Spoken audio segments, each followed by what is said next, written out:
It was a Thursday, that kind of midweek quiet where nothing seems unusual, where your mind is halfway toward the weekend and your body just wants a moment of stillness. I had just returned from the gym, dropped my keys in the ceramic bowl by the door, and was halfway through slicing an apple when she walked in. Juliet.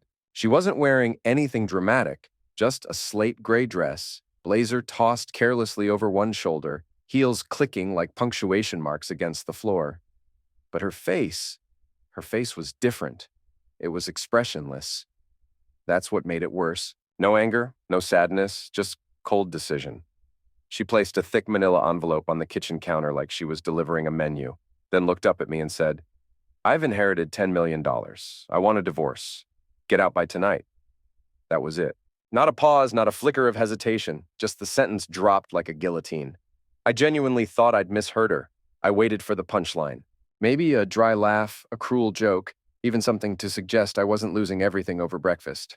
But she didn't laugh. She just stood there, arms crossed, like she just handed me my termination letter. I blinked. "I'm sorry." "What?" "You heard me," she said. "My inheritance came through. There's no need to pretend anymore. I'm done. I want my space back. I want my life back." My jaw clenched involuntarily. It wasn't just the words. It was the ease with which she said them. 7 years of marriage, dinners cooked, nights we held each other after bad dreams, business strategies I stayed up helping her build. All discarded like an unwanted draft. I looked down at the envelope. It had my name on it, bold, typed, no handwriting. That told me everything. She hadn't written this. She had prepared it, pre-planned, maybe for weeks, maybe longer. I opened it slowly, the paper slicing the tip of my finger as I pulled out the documents. A paper cut, but it felt like it bled everything. Inside were the divorce papers, a clean list of terms. She was keeping the house, the cars, the artwork, the accounts. I was being left with what I brought in, which, according to her declaration, was minimal. I let out a slow breath. Not anger, not sorrow, just the kind of disbelief that anchors itself in your bones. Then I heard it. Footsteps, heavy, intentional. I turned and saw them standing there. Her twin brothers, Troy and Mason. Two men who never did a single thing without a smirk on their faces. They leaned in the kitchen doorway like henchmen in a bad movie, their arms crossed, smugness radiating off them like cheap cologne. "She doesn't need you anymore," Troy muttered with a crooked smile. I didn't respond. I just looked at him for a moment, then back at her. She didn't even flinch, didn't correct him, didn't soften the blow. She just stood her ground. This was coordinated. I could see it now. Not a heat-of-the-moment decision. This was weeks, maybe months in the making. She'd waited until the money hit her account, until she could surround herself with reinforcements, and then she'd launched her little coup. I stepped back from the counter and ran a hand through my hair. "So that's it?" I asked. "You get your payday and I become disposable?" She tilted her head like she was trying to understand why I was still standing there.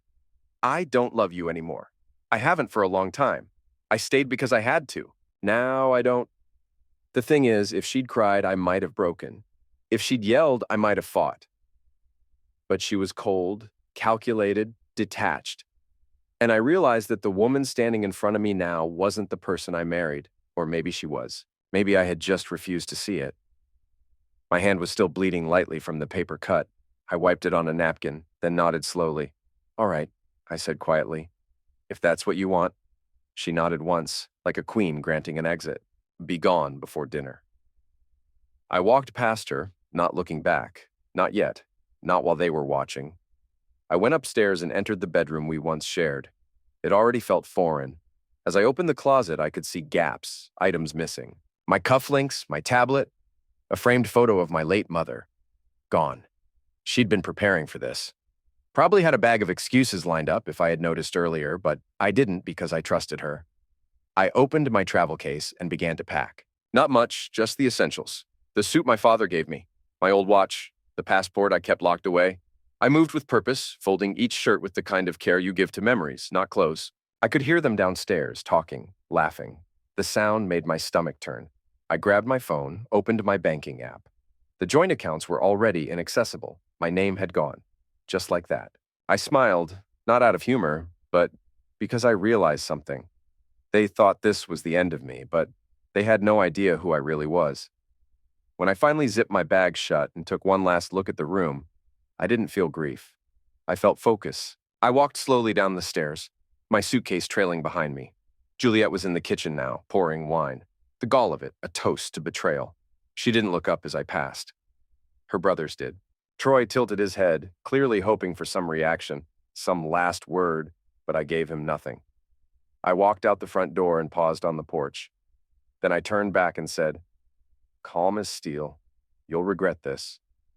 All of you." They laughed. That was fine. Let them laugh. They wouldn't be laughing for long. Not after what I had planned. Not once I reminded them exactly who they had underestimated. Because this wasn't the end. No, this was the beginning. I wasn't even halfway down the driveway before I heard her voice slice through the air like glass. "Hey, that bag stays." I stopped. My fingers wrapped tighter around the suitcase handle. The one bag I'd managed to pack with a shred of dignity left. I turned slightly, not all the way, just enough to see her storming out the front door, barefoot, fury in her eyes, wineglass still in hand. "This is my personal stuff," I said as calmly as I could. "Clothes I bought with my own money. The watch my father left me. Photos from my childhood." Juliet threw her hand up like I'd insulted her. "Everything in this house is under my name. Everything. And if you walk off with anything, it'll be theft." I stared at her in disbelief. "You really want to do this here, in front of your neighbors?" She didn't hesitate. "I don't care who's watching. You don't get to take anything from me." That's when I heard them again, Troy and Mason, footsteps pounding across the deck behind her, like they'd just been waiting for the moment to jump in. They came into view, one on each side of her, like twin security guards with a grudge and too much time on their hands. "Didn't you hear her?" Troy said, folding his arms. "Don't make this harder than it has to be," Mason added. I looked from one to the other. They were built like oak trees, but spoke like teenagers trying to sound tough. Part of me wanted to laugh. Another part of me wanted to snap, but I kept still. Years of swallowing things for the sake of peace had trained me well. "I'm not leaving without my things," I said again. "You can throw me out, but I won't walk away like a stray dog." That was when it happened. Troy moved first. I didn't even see the fist, just felt a burning tug at my scalp as he grabbed a fistful of my hair and yanked my head backward. The suitcase dropped from my hand with a hard thud on the walkway. Before I could catch my balance, Mason was at my side, one arm hooked around my torso, the other slamming into my shoulder. I twisted, shouted, tried to break free, but they didn't stop. They dragged me down the front steps like I weighed nothing. My back hit each step hard, scraping against the stone, my arms flailing to grab anything. I heard the sound of fabric ripping. My shirt, my pride, I couldn't tell. Somewhere behind them, Juliet was yelling, "Get him out of here!" They threw me like a bag of trash onto the gravel at the bottom of the driveway. I hit the ground with a sick crunch, the kind that tells your bones something's going to bruise tomorrow. I stayed still for a moment, not because I was scared, but because I knew if I got up too fast, I might lose control. And I couldn't afford to do that, not now, not in front of them. I wiped my lip. Blood. A thin, sharp line. I stood slowly, quietly. Mason smirked. "You're lucky we didn't call the cops." Troy leaned against the porch rail like he'd just finished a workout. "You really thought she'd keep you after that check cleared?" Juliet stood in the doorway, arms crossed, face like stone. "This house was never yours," she said. "This life was never yours." I didn't answer. I just looked at her for a long, full second. Not at her makeup or her hair or the expensive robe she wore like armor. I looked at the part she didn't control, her eyes. There was a flicker there, not regret, not sadness, but fear. Fear that I wasn't broken, that maybe I was just quiet. I reached down, picked up my suitcase, now scuffed and dirt-covered, and rolled my wrist to check my watch. Still ticking. Good. I looked back at all three of them, these so-called giants in their little castle, and said in the calmest tone I've ever used, "You'll regret this. All of you." Mason laughed like it was a punchline. "Y'all? You going to sue us? Cry to a judge? Please. You have nothing. You're just mad she finally figured you out." I smiled, a real one this time, the kind that doesn't reach your eyes. "I'm not mad," I said. "I'm wide awake." Juliet flinched, only slightly, but I saw it. She knew me better than they did. Knew I wasn't a yeller, wasn't a fighter. I was a builder, a planner. And she'd just given me something I hadn't had in years, a reason. I turned and walked away slowly. Not limping, not running, just walking, my feet steady, my mind racing. Every step I took was another nail in the coffin of the life she thought she ended. Every footfall was a promise. Because here's the thing no one tells you. When someone strips everything away from you, you stop being afraid of loss. You start seeing clearly. You remember who you are. And I remembered. I remembered every late night I spent teaching myself coding while she slept. Every investor meeting I took while pretending I was just consulting. Every share I bought under different names. Every paper I filed that she never bothered to read. This wasn't the end of my story. This was the spark. They thought throwing me out of the house would be the climax. But it was just the beginning of the first chapter. They thought I had nothing left. But they'd forgotten one thing. I built her, and I could build again. This time without her, this time better, smarter, stronger. And when I did, I wouldn't yell, I wouldn't knock, I'd just show up. And they'd know. They'd know they dragged the wrong man down those stairs. And that everything they laughed at that day was going to burn down in silence. The first night on the outside, I stayed at a hotel, a quiet one by the edge of town with low lighting and worn carpets. Nothing flashy, just somewhere with a bed, a desk, and silence. That's all I needed. Silence. It's funny how after someone tries to destroy you, the first thing you miss is peace. Not revenge, not power, just peace.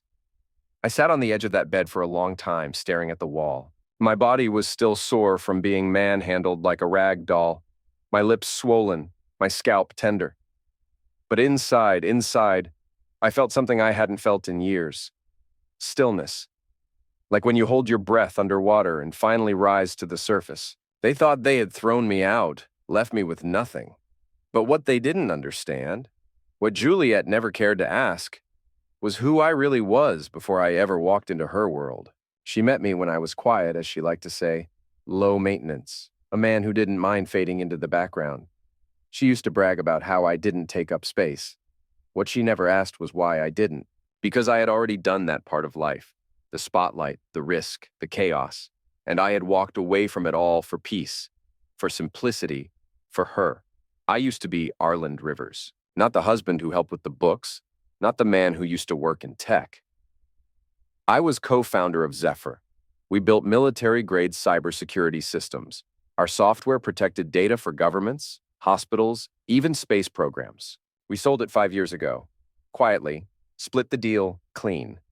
I took my $18.2 million payout and vanished from the news cycle because I wanted to build a life without flashing cameras and paranoid meetings. I wanted a home, a woman I could believe in. And for a while, I thought Juliet was that woman. She never knew. She never wanted to know. She liked the version of me that wore jeans and made omelets on Sundays. She told people I did freelance work, and I let her. It was easier. Let her have the spotlight. Let her father believe he was the one who inspired her to launch her own brand. Let her brothers joke about how I was good with tools. I let them think I was small. Why? Because I didn't care if they thought I was powerful. I cared if she thought I was good. Turns out, that wasn't enough. Now, sitting in that dimly lit hotel room with a bag of clothes and a bleeding lip, I wasn't bitter. I wasn't even angry anymore. I was awake.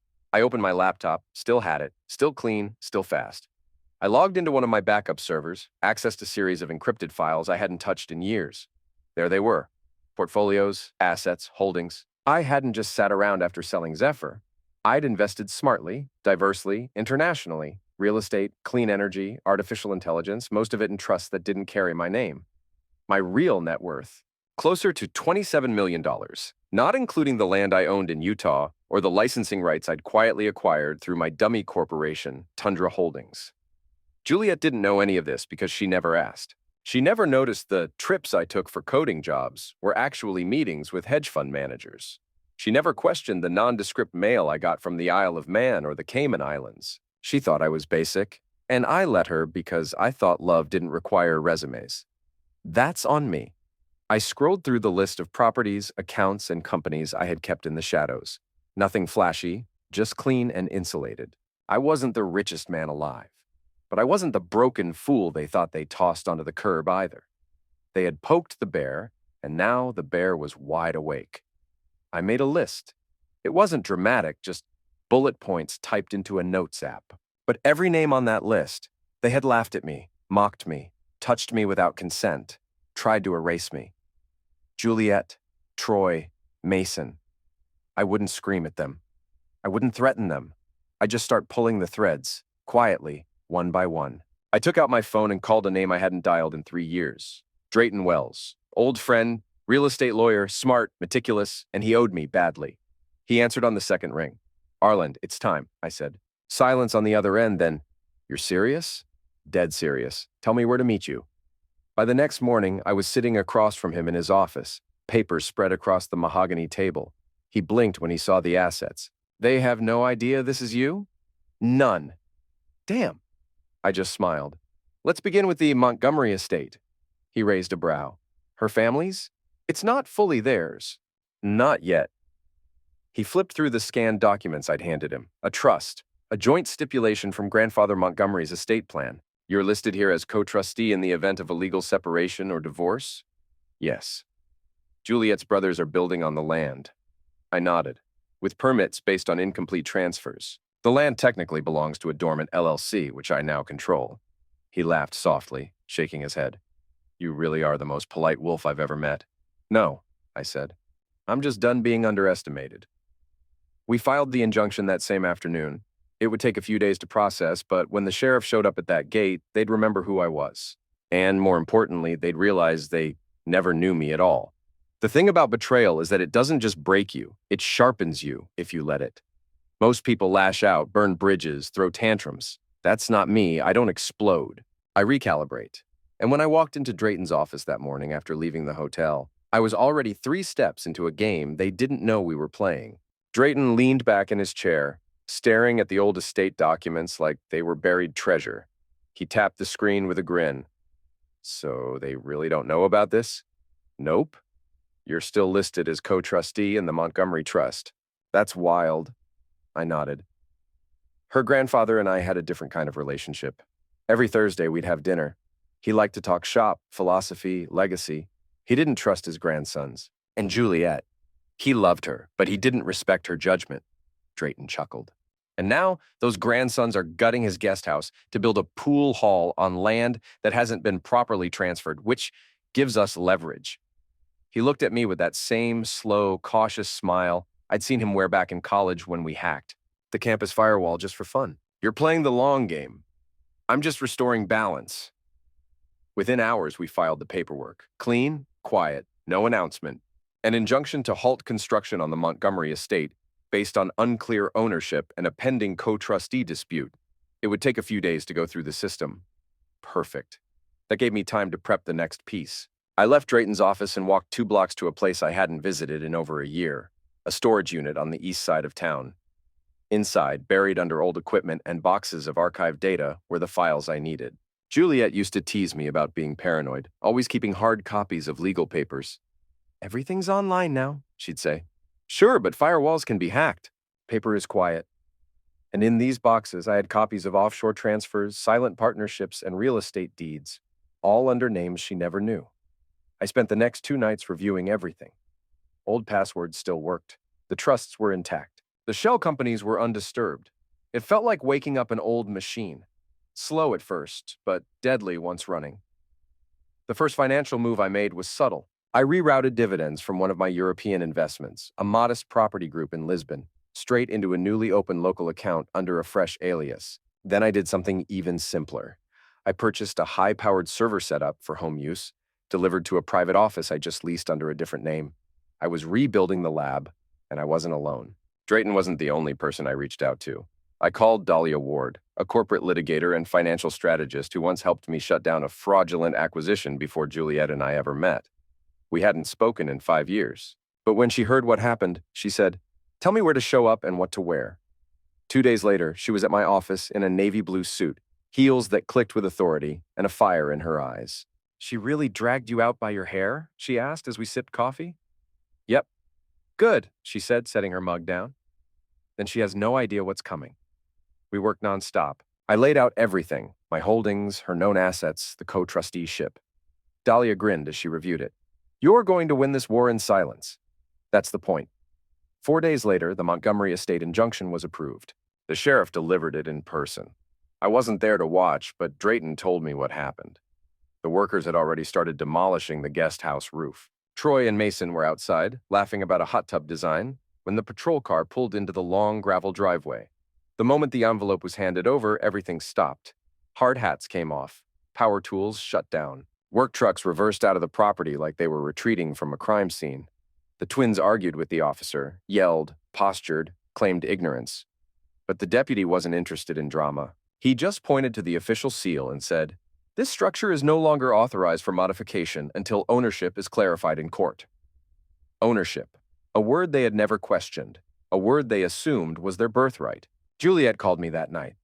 I was expecting the voicemail, but this time she used a new tone. Less arrogance, more confusion. "You're behind this, aren't you?" she said. "Don't play dumb, Arlen. The sheriff showed up at my family's estate. My brothers nearly got arrested. You're trying to ruin us." I let her talk, let her burn out her energy. Then I spoke calmly. "You never asked how your grandfather and I got along. You never wondered why he always poured me the wine first at dinner. He didn't just like me, Juliet. He trusted me. More than he trusted your brothers, maybe even more than he trusted you." Her silence was like static on the line. "What do you want?" she finally asked. "Nothing you're offering," I said. "But you'll be hearing from my attorney soon." I ended the call before she could reply. The following day, I got a notification. An emergency meeting had been called by the Montgomery family lawyers. The estate was frozen. Her brothers were officially barred from conducting further renovations or transactions until the trust dispute was resolved. Juliet's name was now entangled in court documents, and this was just the beginning. They'd poked the bear. Now the bear had claws, and I was only warming up. By the time the court order froze the estate, the cracks had started to show. I wasn't sitting on some throne cackling in triumph. I was at my desk in a small rented office space with a coffee that had gone cold, watching the whole house of cards start to lean. And the best part? I hadn't even laid a finger on the structure. I just pulled out the pin they never noticed was holding it all together. Juliet's brothers had started construction on the guest house weeks before the inheritance money even cleared. Overconfident, arrogant, and dumb. They assumed the land would transfer smoothly to Juliet. They assumed I wouldn't be in the picture long enough to matter. They were wrong on both counts. Now they were facing legal action from the local planning department for unauthorized construction on contested property. Contractors were threatening to sue them for breach of contract. Equipment rental fees were stacking up, and the renovation dead in the water. It was a domino effect, and I was just sitting back letting gravity do its work. Dahlia sent me a message. "Probate hearing is confirmed. Juliet's being summoned." I smirked. She would have to stand before a judge and answer for the clause her family overlooked. A clause hidden in Grandfather Montgomery's will. One line buried in the fine print. In the event of dissolution of marriage, co-trustee responsibilities and partial ownership default to the surviving spouse. Me. I still remember the day I found that clause. Juliet and I were newlyweds, and her grandfather invited me to his lake house for a private dinner, just the two of us.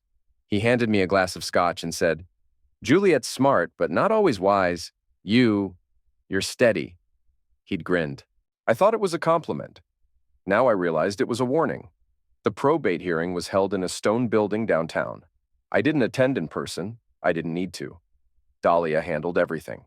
I just watched the fallout from a distance. According to her report, Juliet walked in wearing a pearl gray suit and defiance like perfume. She thought it would be a routine formality, something she could handle with a few sharp words and a lawyer on retainer. Then Dahlia stood up and presented the clause. The judge's brows raised. The room got quiet. Juliet's lawyer whispered something to her. And for the first time in years, she lost her composure in public. She stormed out during recess, Dahlia told me, muttered something about you never being important enough to be written into the will. I laughed out loud at that one. She really didn't know. She had no clue. Not about the dinners, the trust, or that her grandfather kept me in the loop. Dahlia paused before continuing. "She asked me how you knew about the clause." I raised an eyebrow. "And what did you say?" "I told her the truth, that you'd earned it, that you didn't need to spy, you just needed to read." Later that afternoon, Juliet called again, but this time her tone wasn't angry. It was tight, afraid, like someone trying to keep control of a rope slipping through their fingers. "What is it you want, Arlen?" she asked quietly. I stayed silent for a beat, letting the question hang there because I knew it wasn't really a question. It was a surrender, an unspoken recognition that her carefully stacked empire was starting to wobble. "I don't want anything," I said. "I'm just claiming what was always mine. The land isn't yours. It was never just yours either." You just thought I'd be too passive to fight back. A pause. Then, he really liked you, didn't he? He respected me, I replied. There's a difference.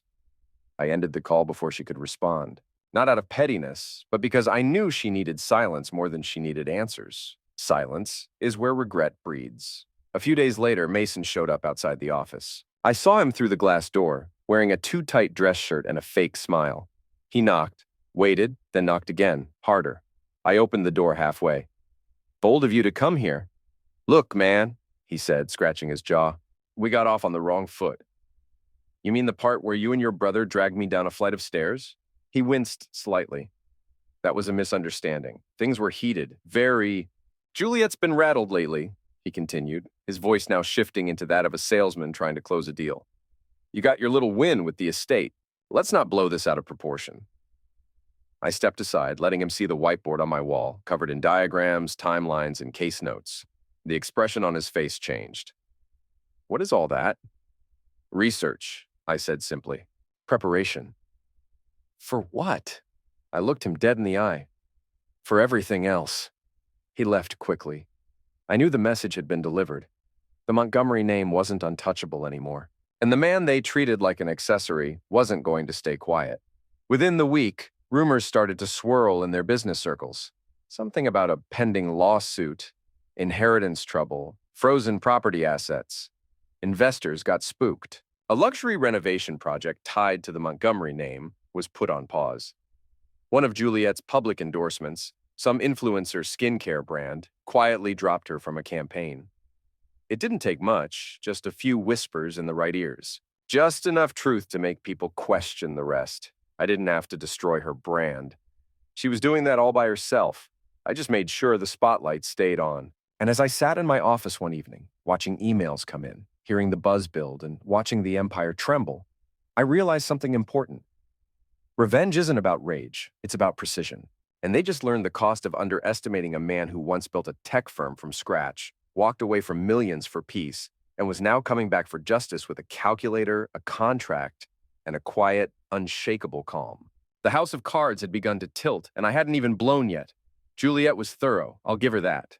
After she threw me out, she moved fast, too fast. She froze our joint bank accounts before the ink on the divorce papers even dried, changed the passwords to every streaming service, removed my name from the health insurance, canceled the gym membership I'd been using for 6 years, and even revoked the credit card I used for groceries. She thought she had stripped me clean, like I was just some dependent husband she could unplug like a phone charger.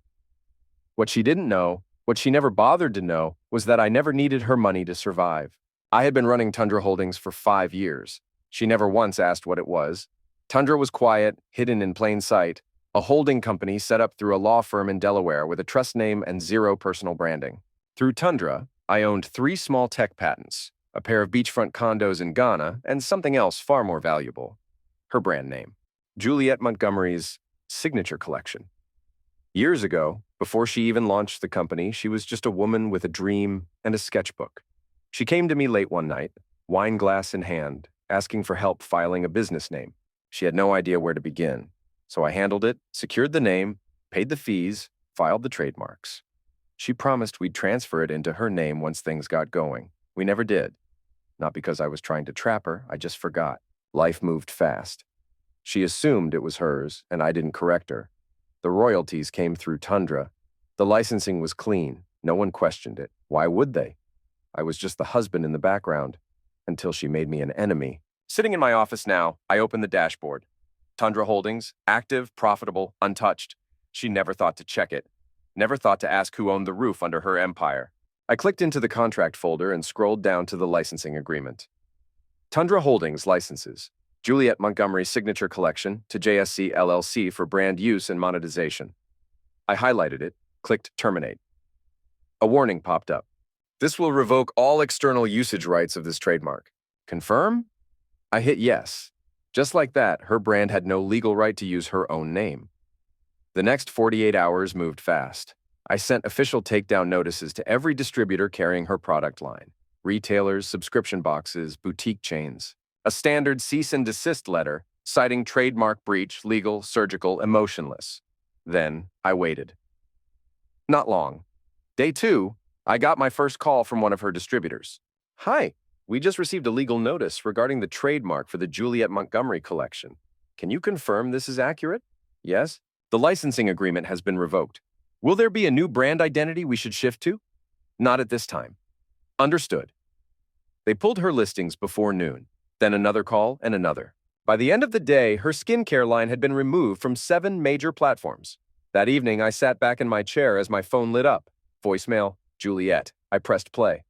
Arlen, what the hell did you do? I just got a call from Cynthia at Elvita. She said, your name's on some contract. My inventory is being pulled. What is going on? I could hear the panic bleeding through her voice. It wasn't anger anymore, it was fear. Real fear. The kind that only comes when you realize you've been dancing over a cliff and just look down. I didn't call back. Not right away. Let her feel the silence. Let her sit in the space where she thought she had power and now finds air. On day 3, she sent a text. You're ruining everything I built. For what? Revenge? I stared at it for a while, then replied with one sentence. You're not taking anything from here, remember? No response. She knew. She remembered that night. The driveway, the screaming, her words spat out like venom. You're not taking anything from here. She'd said it like a queen dismissing a servant. Now those same words had come back like a boomerang with a blade. Later that night, Dahlia called me. She was laughing. She called my office 3 times and she wants to negotiate. I leaned back in my chair. Too late. I figured you'd say that. She used the brand to erase me. She stood on it like it was built without my hands. Now she'll feel what it's like to lose something that never fully belonged to her? She's scrambling, Arlen. Her sponsors are backing out. The wholesalers are freezing shipments, and there's a rumor going around that she might not legally own her own label. Word travels fast. Good. We sat in silence for a second. Then Dahlia added, I've known you a long time. I've seen you take losses and stay quiet, but I've never seen you like this. I've never needed to be like this. Because when you give everything for peace and someone responds with war, you learn how to fight in silence. Not with fists, not with yelling, but with documents, strategy, timing. They kicked me out thinking I had nothing. Now she had nothing that didn't have my name on it. I checked the trademark registration again. Still mine, still active, still untouchable. I didn't laugh, didn't gloat. I just sipped my coffee and stared at the screen. They triggered the storm. They just never expected the rain to fall only on them. It was only a matter of time before they came crawling back. First it was silence, just the deafening quiet of a crumbling empire.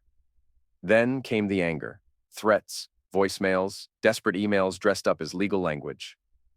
But I didn't respond. I didn't have to. The louder they got, the more power I had. The next message wasn't from Juliet. It was from Troy, the same man who had yanked me down the stairs like I was garbage. Now he was sending a neatly worded email requesting a mature and private discussion. I almost laughed, but I agreed on my terms. A public cafe downtown, neutral ground, no shadows to hide in. I arrived early and chose a seat facing the entrance. No suit, no flashy car, just jeans, a dark shirt, and the confidence of a man who knew he didn't have to yell to be heard. They walked in 5 minutes late. Troy in a tight blazer, Mason in sunglasses indoors like a clown, and Juliet between them, holding her bag like a shield. She didn't speak first. Troy did. We appreciate you meeting with us, he said, trying to sound calm. Mason leaned in. There's no need for things to get worse. I raised an eyebrow. Worse for who? They both looked at Juliet. Her mask was still on, perfect posture, neutral expression, but her eyes gave her away. They were glassy, uneven, not angry, exhausted. She tried to speak, failed, then tried again. I didn't know you still had access to the trademark. You didn't ask, I said simply. I assumed. You assumed I was stupid. You assumed I'd roll over and disappear. No, she said quickly. I assumed you'd never use it against me. I tilted my head. Why not? Silence. She didn't have an answer. None of them did. Because the truth was simple. They thought I was too weak to defend myself. That I would walk away like I came, quietly, invisibly. Mason cleared his throat. Look, we're not here to rehash old wounds. Good, I said. Then let's talk about how you're going to fix the new ones. Juliet's eyes flicked up at me for just a moment. Something cracked there. Not the whole mask, just a fine line across the surface. What do you want, Arlen? She asked. There it was, the real question. The one she had been dancing around for weeks. I leaned forward slowly, not aggressive, just enough to make sure every word landed. I want what you tried to steal, what you pretended was yours alone. The land, the brand, the narrative, I want the truth back in my name. That's not a legal term, Mason said. It's not legal advice, I replied. It's a condition. Troy frowned. You're trying to ruin our family. I sipped my drink. No, I'm just showing people who your family really is. Juliet's voice dropped lower. What would it take for this to stop? I looked her in the eyes, calm, direct. A public apology. One that admits what you did, one that clears my name and confirms my role in everything you built. That's unreasonable. No, Mason, I cut in. What was unreasonable was dragging a man by his hair down a flight of stairs in front of his neighbors. What was unreasonable was freezing his accounts, slandering him to family friends, and laughing while erasing his contributions.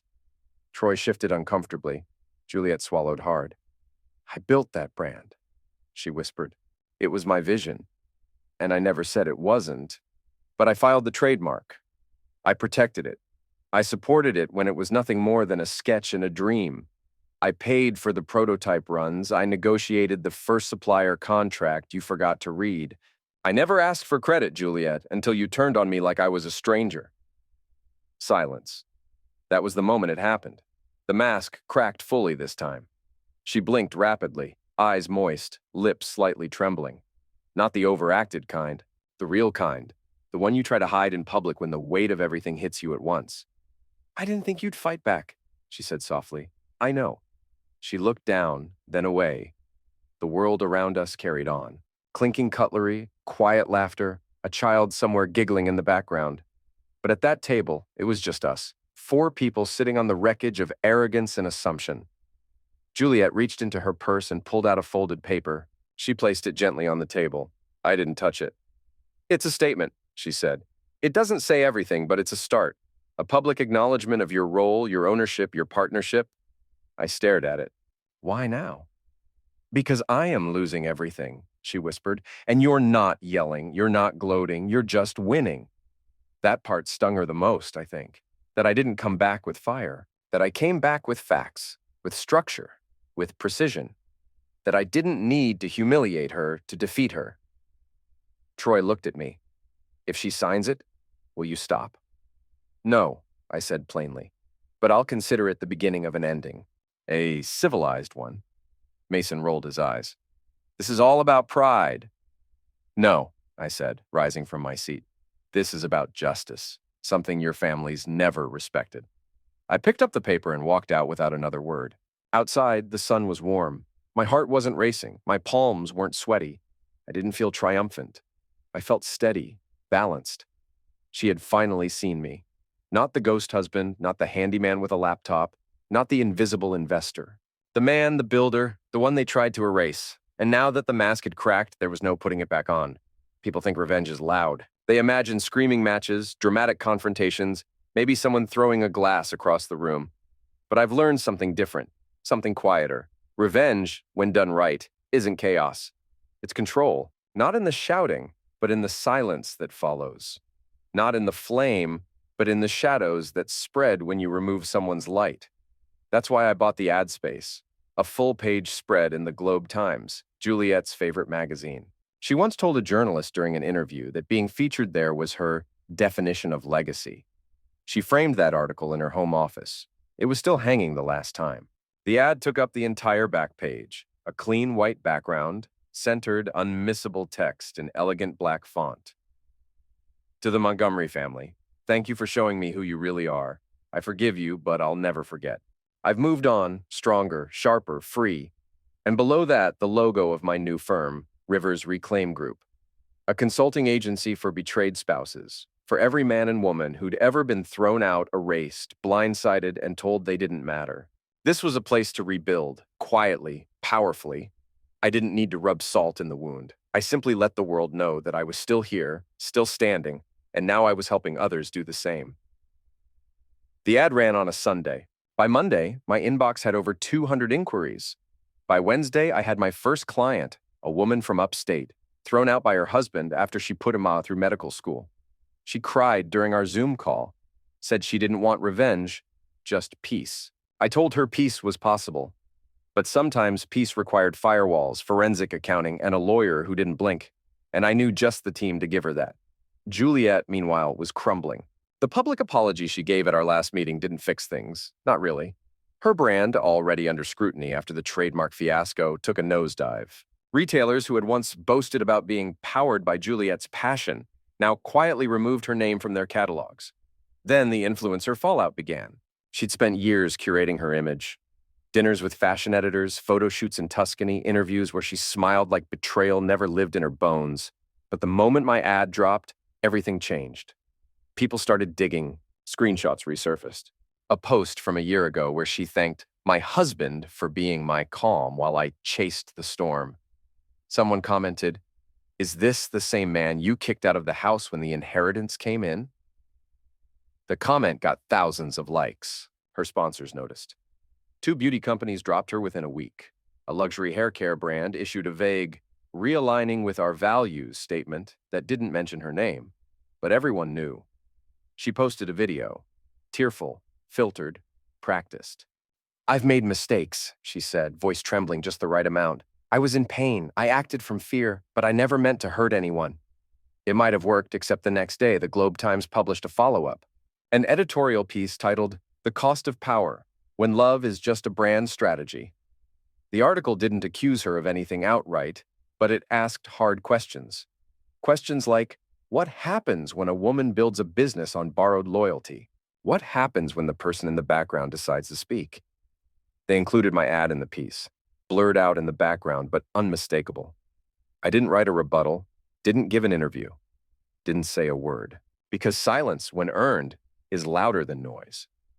Juliet called again, this time from a private number. I didn't answer. She left a voicemail. "Please, can we talk? Just for 5 minutes." She sounded tired, like someone who'd been walking through fog for too long and finally realized it was smoke. I listened to it twice, then deleted it. Because here's what no one tells you about healing. You don't owe it to the person who broke you. That week, I hosted a free workshop online, Rebuilding After Betrayal. I expected maybe 40 attendees. We got over 600. Divorced women, abandoned fathers, stay-at-home spouses cut out of business deals. Quiet geniuses who had been used, discarded, or erased. And every single one of them said the same thing in some form: "I just want to feel seen again." That became our mission, not revenge, restoration. The Rivers Reclaim group grew fast. Too fast maybe, but I was ready. I hired 2 paralegals, partnered with a firm in New York, built out a referral network. The money came in, so did the stories, and Juliet, she vanished. Her social accounts went dark.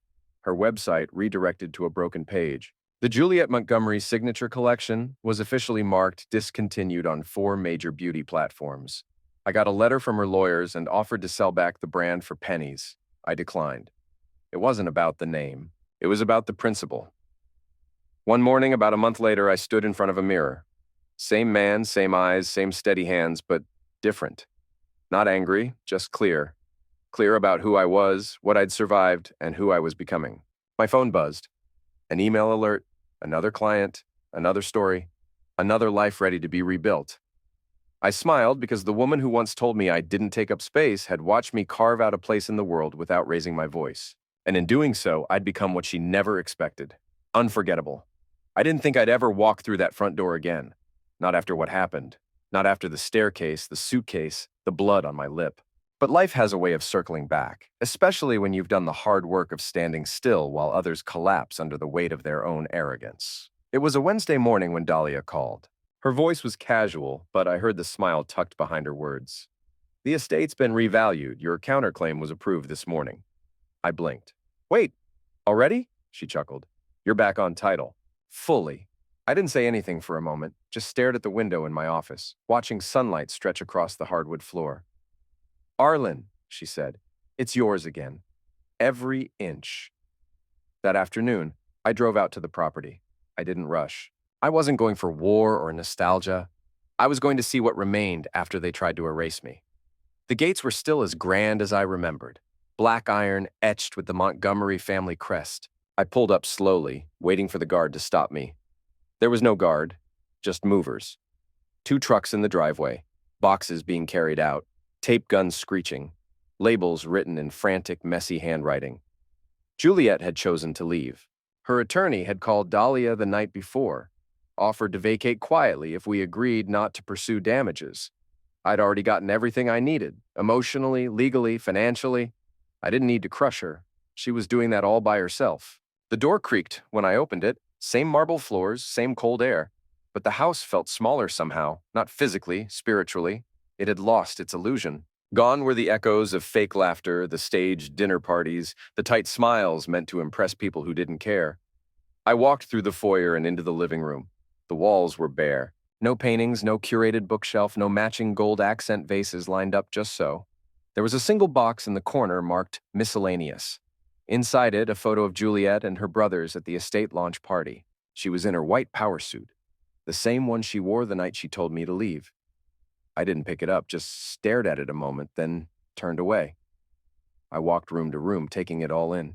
The upstairs office, where I used to handle the finances for her business before I learned she'd replaced my name on everything. The guest room where her brothers once slept off their hangovers after long nights of pretending they owned the place. The master bedroom where she handed me divorce papers with the smugness of someone who thought they'd won. It was empty now, except for the ghost of a life that had never really been mine. In the kitchen, I found a few stray glasses and a crumpled note left on the counter. It just read, "I thought this house would protect me. Turns out you were the only one who ever did." No signature, but I knew the handwriting. I folded the note, not out of sentiment, but because it was the first time in months she'd said something true. A few minutes later, I stepped outside to the patio where the guest house once stood. Now it was a disaster. The renovation had been halted mid-project. Wood beams exposed, tiles scattered. The foundation cracked where they tried to pour a jacuzzi pit. The dreams they had built on stolen ground had collapsed right into the dirt. I stood there, hands in my pockets, just listening. Silence. Not the empty kind, the peaceful kind. I didn't rebuild it into a luxury suite or a game room or a guest lodge. I turned it into a justice center. 6 months later, the house became the headquarters of the Rivers Foundation for Reinvention, a nonprofit initiative I started to help people reclaim their lives after emotional and financial misuse. Divorce, betrayal, disinheritance, gaslighting, the quiet traumas that leave loud echoes. The first floor became an intake center for legal referrals and transitional support. The upper floor housed a temporary residence program for clients leaving toxic households. We called it the Reclaim Wing. The Montgomery name scrubbed from the deed, all of it. No trace left. One of the first people we helped was a woman named Laura. Mid-30s, quiet voice, big eyes filled with shame she didn't deserve. Her ex had emptied her accounts, claimed her invention as his own, and left her with nothing but debt and therapy bills. She cried when we helped her secure a patent under her own name. Said it was the first time she felt real in 2 years. Another man, Jacob, was a retired firefighter whose son had stolen his pension and forged a signature on a reverse mortgage. He walked into our center defeated, walked out 2 weeks later with a financial advisor, an attorney, and a new will. I didn't just rebuild a house. I built a lighthouse, not to signal my triumph, but to guide others through the storm. Because what they tried to bury me with, I turned it into bricks. Not revenge, legacy. Juliet never returned to the property. I suspect she didn't have the stomach to. Her name popped up once or twice in small blogs, a podcast interview where she talked about lessons learned and mistakes that made her stronger. I didn't listen to the full thing. I didn't need to. She lost the one thing she valued more than money: control. I never gloated, never showed up uninvited, never called to say, "I told you so." I didn't need to say it. The house said it for me. Every person who walked through those doors, every survivor who found safety inside those walls, every life rebuilt, every truth restored, it all whispered the same thing.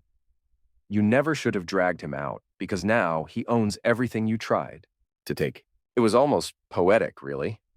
A year to the day since she told me to pack my things and be gone by dinner, I stood on a stage under soft lights, a microphone in my hand, and an auditorium full of people watching as I shared my story. Not with bitterness, but with clarity. It wasn't a courtroom. It wasn't a podcast. It was the Global Tech and Ethics Summit, a gathering of thought leaders, entrepreneurs, and innovators from around the world, a place I hadn't been invited to in nearly 6 years, back when I had walked away from the tech industry after selling Zephyr Tech. I thought I was done with stages. But life, as it turns out, wasn't done with me. The host, a sharp woman named Irene Cho, introduced me simply, "Please welcome Arland Rivers, the man who reclaimed everything." There was polite applause, respectful and curious. Most of them had read about me in one article or another. The man who launched a startup, vanished and reappeared not with a new app, but with a non-profit that shook the divorce world to its core. I walked up slowly, no nerves, no pretense, just presence. Marisol sat in the front row, my wife. Yes, wife. And beside her, our daughter, 5 months old, fast asleep against her chest. I never imagined this would be my life again. After Juliet, after the betrayal, the dragging, the silence, I didn't think I'd love again. But life, when you clear out the wreckage, has a strange way of blooming. Marisol had seen me at my lowest. Not the part where I was tossed out like furniture, but the aftermath, the rebuilding. She met me not as the man who'd been broken, but the one who chose to rise anyway. We weren't flashy. We didn't wear matching luxury watches or take sunset selfies in Greece. We were steady, quiet, real, and that was enough. I adjusted the mic, looked out at the faces waiting for some TED-worthy insight, and smiled. "You all want to know how I built Zephyrtech?" I began. "But what I'd rather tell you is how I rebuilt myself. Because that took longer, cost more, and changed me more than any tech ever could." There was a hum of agreement. I kept going. Last year, on this exact day, I was standing in a driveway with blood on my lip and everything I thought I loved behind a locked door. I'd been dragged out of my house, literally told I wasn't needed anymore, that I didn't own anything, that I was disposable. I paused and let it hang. A few people shifted in their seats. Some nodded. I didn't yell. I didn't fight back that night. I didn't curse or scream or throw anything. I just looked at them and said, "You'll regret this." Then I walked away. I could see Irene in the wings, arms folded, eyes locked in. She wasn't checking a timer, she was listening. "I wasn't bluffing," I said. I'd spent years shrinking myself so someone else could shine, letting people believe I was just the quiet guy in the background, a helpful husband, a sidekick. I stepped forward, one hand gesturing. But here's the thing. Just because someone forgets your worth doesn't mean it disappears. It just waits quietly until you're ready to reclaim it. A slow clap started in the back. I didn't stop. Within a year, I took back everything they tried to erase. The land, the brand, the dignity. And I didn't do it with revenge in mind. I did it with vision, precision, calm. I turned and glanced at the screen behind me where the Rivers Reclaim Group logo glowed proudly. Now I run a foundation that helps others do the same. Not by yelling louder, not by throwing punches, but by building again, smarter, cleaner from the ashes of what was lost. I could see a few teary eyes, people nodding, a man in the second row mouthing, "Thank you." Then came the question that always comes. Someone raised a hand, a journalist I recognized. "What advice," he asked, "would you give someone who's just been betrayed by the person they love the most?" I looked at him for a moment. No rush, no dramatic pause, just the truth. "Don't yell," I said. "Don't chase. Don't sink to their level. Just build in silence and let your success choke every lie they ever told about you." The room went still. Then the applause came. Not thunderous, not performative, but real. Long, deep. Afterward, people lined up to shake my hand. Not fans, survivors. Widows, single dads, entrepreneurs who'd lost everything. A woman who whispered, "You saved me from going back." I nodded to each of them, took no credit, just listened. Later, as I stepped off the stage, Marisol wrapped one arm around my waist. Our daughter stirred in her carrier, yawned, and clutched at my shirt with a tiny hand. "You did it," Marisol whispered. "No," I said. "I became it." On the drive home, the city lights blurred past our windows. I thought of the Juliet who had once smirked while saying, "You're not taking anything from here." And now, a year later, I sat in a car I owned, beside a woman who saw me, really saw me. And in the back seat was a little girl with my smile. I checked the watch on my wrist, the one Juliet had once tried to claim in court. She lost that claim, like everything else. But it wasn't the loss that mattered. It was the realization. She thought it was over when she threw me out. She thought that dragging me down the stairs, freezing my accounts, and rewriting history meant she'd won. But she forgot something important. You can't destroy someone who knows how to rebuild. You can't bury a man who remembers where he planted his roots. So as we pulled into our driveway, I smiled. not out of revenge, out of peace.